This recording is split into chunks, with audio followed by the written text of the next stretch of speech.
सबसे बड़ी विडंबना यही है।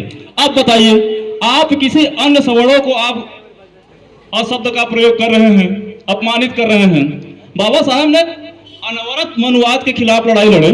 उनको जब अवसर मिला संविधान लिखने के, तो बाबा साहब लिख सकते थे ना संविधान के लास्ट पन्ने में कि ब्राह्मण इस देश के मूल निवासी नहीं है, इनको सम्मान के साथ इनको देश वापस किया जाए।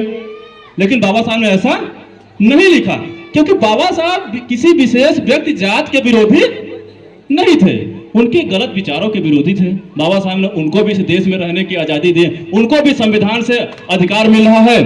और आज जो संविधान के विरोधी कर रहे हैं, जो विरोध बने टह रहे हैं, वो भी अगर लात खाते हैं तो कहाँ जाते हैं? थाने पे जाते हैं। तो किसकी बदौलत उनको नाम मिला है? बाबा साहब के संविधान की। वो अलग बातें हो गया, वो संविधान की विरोध कर रहे हैं, अलग बात। लेकिन बाबा साहब ने जो हमको संविधान में राइट दिया है, उसको हमको प्राप्त करने के लिए संगठित होने की जरूरत है। आज जो राजनीतिक हमको नहीं कहना चाहिए, लेकिन जब कुछ लोगों ने कहा तो मैं दो शब्द बोल दे रहा हूं। चुनाव 5 साल में एक बार आता है,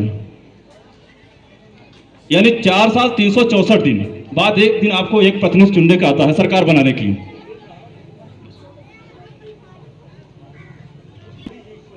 ठीक है भाई, हमने इसीलिए कहा, मैं राजनीति नहीं बोलना चाहता हूं, लेकिन कुछ ने उठाया इसलिए मैंने बोल दिया। तो अब मैं थोड़ा बोल दे रहा हूं, 2 शब्द और बाकी है। तो 4 वर्ष 464 दिन के बाद एक वोट देने का अधिकार हम लोगों को मिलता है, और उसमें हम लोग फाउल हो जाते हैं, यानी गलत हो जाते हैं, यानी हम सरकार नहीं बना पाते हैं। उसके लिए हमें सुरक्षा के लिए किसी एक संगठन की जरूरत पड़ेगी। अगर इसके बीच में हमारे साथ जुल्म, अत्याचार, शोषण होगा तो हम किसके पास जाएंगे? हमारा कोई मजबूत एक संगठन, एक हमारा परिवार होना चाहिए। अगर नहीं रहेगा तो फिर हम मारे जाएंगे, और हम लोग इसी तरह से एक दूसरे के दोषारोपण करते चले जा रहे हैं।